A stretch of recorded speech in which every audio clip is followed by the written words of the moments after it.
Hi there, welcome back to the channel. It has been a long time since the last episode, and I'm glad to be reconnecting with you again. In earlier episodes of this playlist, we learned about the characteristics of a good uncertainty quantification method, what conformal predictors are, the differences between full and split conformal methods, and how to implement split conformal from scratch in just a few lines of code. We have already learned that conformal methods can quantify uncertainty of the predictions of any ML model while providing some nice statistical properties, specifically finite sample coverage validity and efficiency. The main focus of this episode is showing how to make sure that an implementation upholds these conformal claims, that intervals output by the implementation have finite sample coverage validity and efficiency. The episode will highlight common missteps encountered when validating a split conformal implementation and will investigate 3 conformal libraries: Fortuna by Amazon, scikit-learn MAPIE, and PUNCC, to see if these implementations fall short of fully satisfying the conformal claims or not. Let's revisit these claims once again. Coverage validity ensures that a 90% interval, for instance, has a probability of at least 90% to contain the actual unknown label. Efficiency, on the other hand, ensures that the intervals are wide just enough to maintain this probability without unnecessary widening. Why is an interval being efficient is as crucial, if not more so, than having valid coverage, because satisfying efficiency, or wide enough but not wider than necessary, is arguably more challenging than satisfying validity, which can be easily achieved by inflating the intervals. The term finite sample indicates that these coverage validity and efficiency claims remain valid even when you have a very limited amount of data.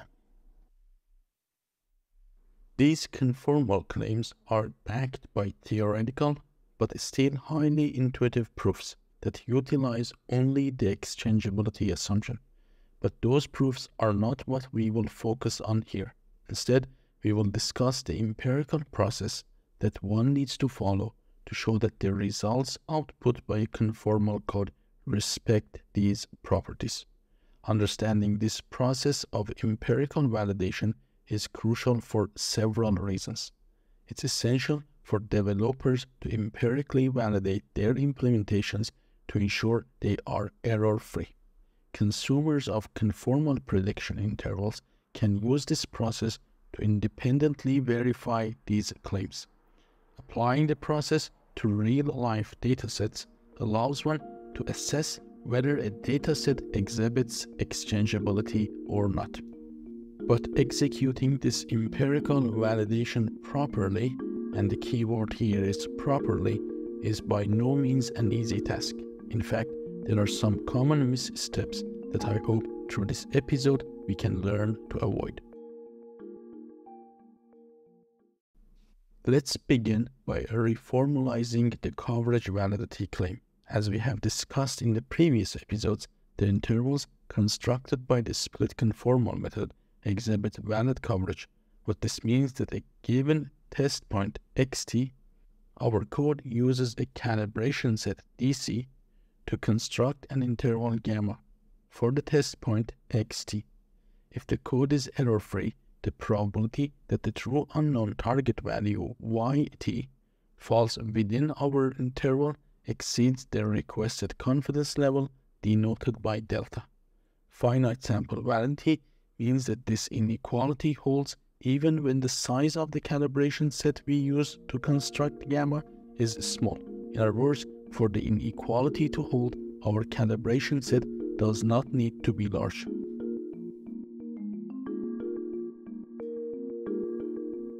Now that we have reviewed the inequality, what is the process that we need to follow to show that a code satisfies the finite-sample coverage-validity claim. Again, we have a code that constructs the intervals. It does so by inputting a point predictor, a calibration set decal, the requested confidence level delta, and the features of the new point xt, and then outputs gamma for that point. To investigate if a code satisfies the conformal claims or not, we need something more, an additional set of labeled points that were not used in either training the point predictor or in constructing the calibration set. Let's call this the test or validation points. Where do we get these test points from? Instead of using all labeled points that were not used for training as our calibration set, we need to split those points into a calibration set and a test set. Let's also assume that the size of the points not used for training is so large that regardless of the size of the calibration set, the size of the test set is always essentially infinite. So we don't need to worry about the test set being of finite size. Once we make that split, we will use the calibration set to construct intervals and then the test set to estimate the value of the probability that we have in coverage validity definition. We have seen in previous episodes how to construct intervals using the calibration set. What we are going to discuss now is how to use the test set to estimate P. To do that, we first need to define an important quantity for our interval gamma, the empirical coverage. In plain English, it is the fraction of test points that fall within the constructed intervals. To define it formally, let's first assign to it symbol C representing coverage, with a subscript to emphasize that the coverage belongs to interval gamma. By definition, it's also a function of the test set dt. C is calculated from this equation, a summation over all test points, where the upper bound represents the size of the test set. The term inside the summation is the binary indicator function, whose value will be 1 when the condition inside the brackets is met, in other words, when the test label belongs to the interval, and 0 otherwise.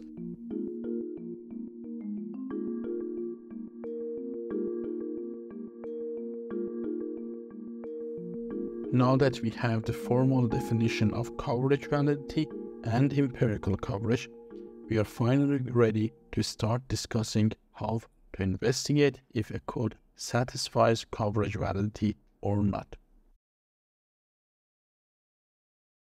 A naive practice that a practitioner may follow to show that their code satisfies coverage validity is to split the points not used in training into a calibration dataset decal and the test set, calculate the coverage C for a single pair of calibration test datasets, and conclude by showing that C is greater than delta, that the code is error-free.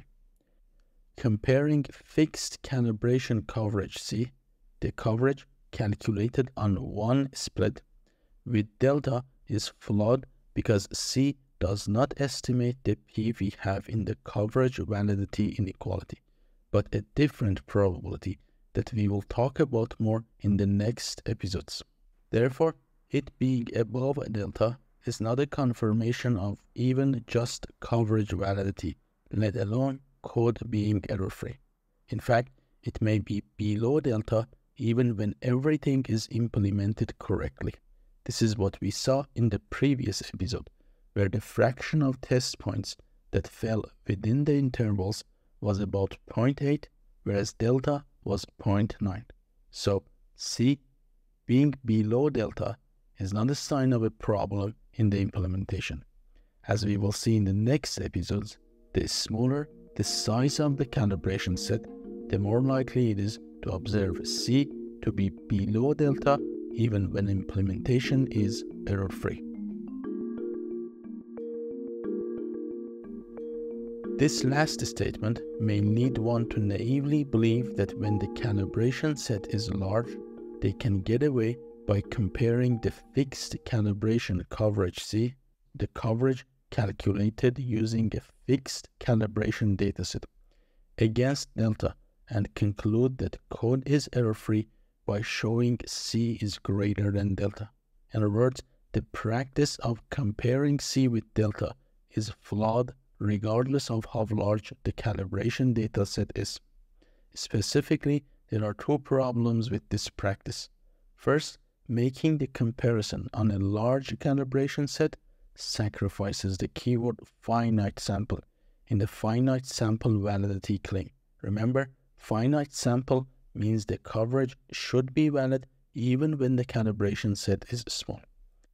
Second, as we will discuss in the next episodes, even when the size of the calibration set is virtually infinite and everything is implemented correctly, there is a 50% chance that the fixed calibration coverage C will be, strictly speaking, lower than delta.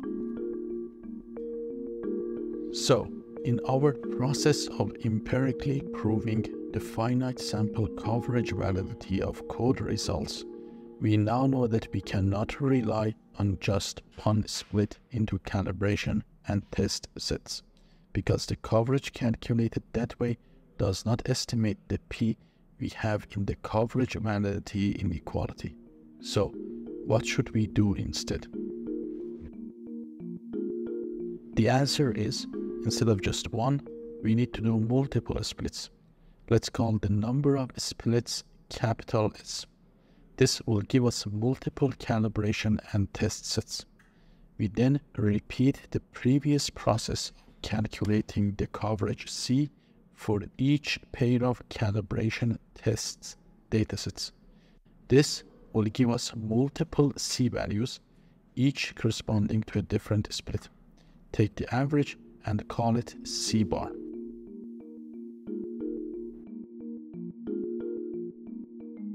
When S is high enough, in other words, when we do a sufficiently large number of splits, this average coverage C bar estimates P, and showing that C bar is greater than delta is the empirical proof of coverage validity. The next question is, how high does S need to be? In other words, how many splits do we need to perform in order to make sure that C bar estimates P? To determine that, we need graphics that show how C bar evolves as we make more and more splits. Let's call them convergence plots. We start with our first split, calculate the C bar for it, then make another split, update the value of C bar, and continue making more and more splits and updating C bar. At some point, C bar will start to converge. In other words, it will not change anymore with further splits. That converged value of C bar, which we get from the convergence plots, properly estimates P we have in the coverage validity inequality. So we can compare it to delta, and if it's greater, then our code satisfies coverage validity.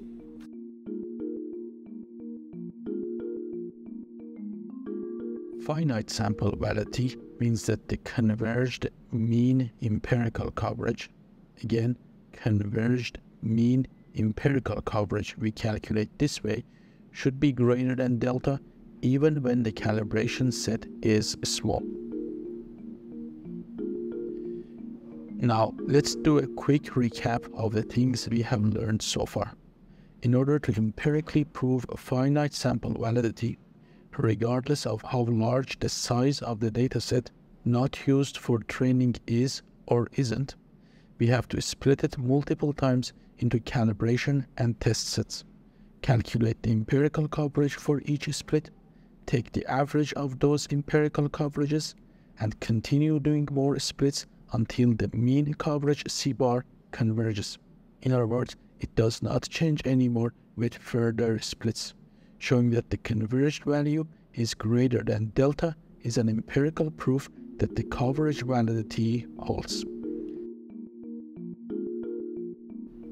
Let's perform this process of checking whether code results satisfy finite sample coverage validity or not on the Boston Housing Dataset example that we reviewed in the previous episode. We will set the confidence level delta to 0.8, and to test an extreme finite sample case, use only 4 calibration points. The code will give us this coverage convergence plot, which shows that the converged value of C bar is about 0.802, is slightly above the requested delta. What this coverage convergence plot is telling us so far is that our code respects finite sample validity. But are we done here?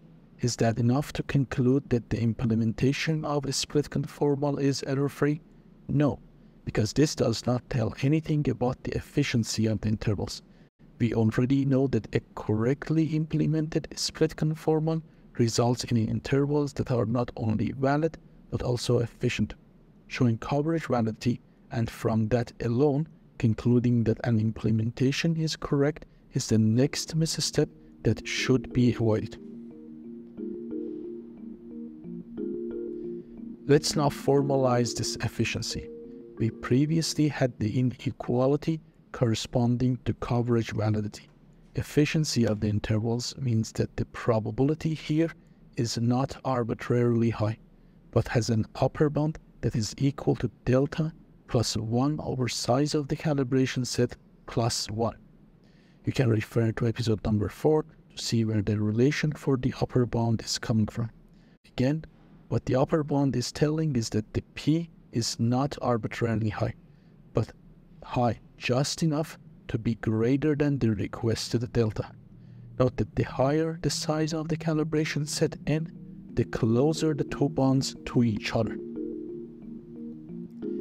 Now, to see if our code satisfies efficiency or not, we first increase the number of calibration points to 200, get a new convergence plot that has the upper bound as the blue horizontal line, and see that our converged C-bar falls nicely between the two bonds. In other words, it satisfies not only finite sample validity, but also efficiency.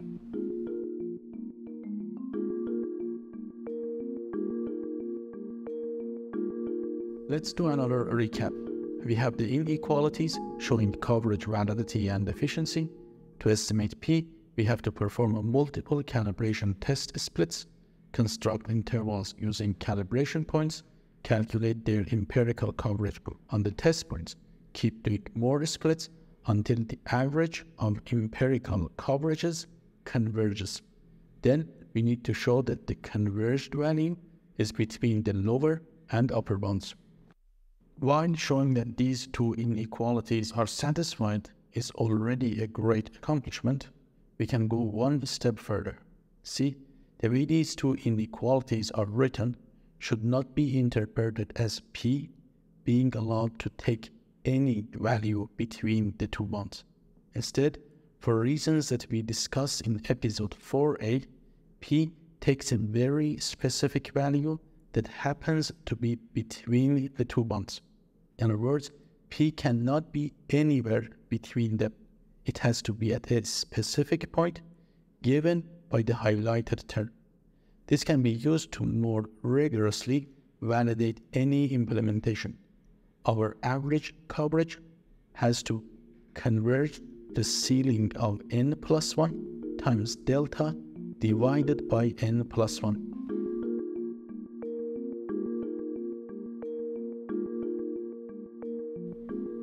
We can test this on the Boston Housing example by adding the third horizontal line, the dashed red one, and making sure that C-bar converges to it. Again, here the black and blue lines show the lower and upper coverage bonds, and the fact that C-bar has converged to the exact coverage value given by the dashed red line is a testimony that the code is error-free. It satisfies finite sample exact coverage, making the produced intervals valid and efficient. Now that we have learned the process that one needs to follow to validate conformal codes and make sure your code respects finite sample coverage validity and efficiency, along with the missteps that need to be avoided, let's examine 3 conformal libraries: Fortuna by Amazon, scikit-learn MAPIE, and PUNCC to see if they satisfy conformal claims. We will begin by setting a very low size of only 6 points for the calibration dataset and delta equal to 0.8, obtaining the convergence of coverages from various libraries using the notebook uploaded to the channel's repository, a link to which you can find in the descriptions section of the video, reveals that Fortuna and PUNCC libraries, along with the code I have developed from scratch and used for the results showcased in current and previous episodes, all converge perfectly to the expected exact coverage. This indicates that these codes all satisfy finite sample coverage validity and efficiency, even the exact coverage, so we can conclude they are error-free. Scikit-learn MAPIE, however, represented by the green curve, converges to a value that is even below the lower bound, not satisfying finite sample coverage validity. It's kinda surprising that a library with more than 1000 GitHub stars seems to have such a foundational glitch, which highlights the importance of paying special attention to avoiding the missteps we previously discussed. Note that problems like this in a code can be easily overlooked if one does not explicitly check for finite sample validity by using a small calibration set. For example, if we increase the calibration set size to 100, the problem with MAPIE disappears, and like the other libraries, it converges to the exact value. I hope this lesson has effectively communicated that validating conformal codes is not a trivial task. It involves multiple steps and careful consideration to ensure that the claim of finite sample coverage validity and efficiency holds. One of the key things is performing a sufficiently large number of splits. It should now be clear that strictly speaking, and the keyword is strictly speaking, conformal claims we have talked about so far do not necessarily hold when the calibration set is fixed. In the next episode, I will introduce the concept of two-parameter coverage validity and use it to discuss the type of coverage claims that can be made with a fixed calibration set. Until then, thanks for watching and see you next time.